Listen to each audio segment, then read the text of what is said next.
如果業者驗出可地油的苯並芘超標，這已經是第7件。食藥署按算後禮拜要去雲林甲嘉義辦交流會，甲做可地油的業者會談，提供輔導，希望為源頭協助業者降低風險。烘好的可地籽倒入家去經過加熱過濾等流程，這是嘉義縣梅山鄉太平老街可地油製造過程，速度慢煞會當看到每道方法，讓民眾放心。嘉義縣有34間製油廠，縣府鼓勵業者自主檢做好品質監管，只是初次還有可地油檢出苯偏比超標。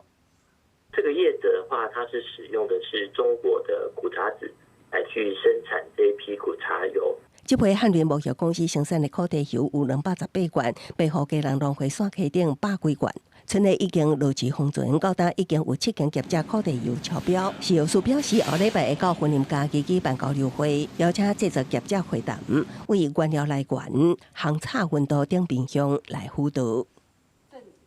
檢視它的原料的採購、管理、品質管制跟自主檢驗等等的項目，來協助業者找到相關的原因。所謂的 HACCP 呢，危害管制重要管制點，如果在未來政府有確定明確的話，我相信會把那邊當做一個最主要的控管的因子。專家指出，可地油制定中的溫度、時間控制、清潔、運送、甲儲存等環節，攏可能影響品質。目前也無強制可地油原料愛檢驗，監視習慣也是針對烘炒溫度統一標準值，也是愛由中央規範，才會當互各界有所遵循。記者綜合報道。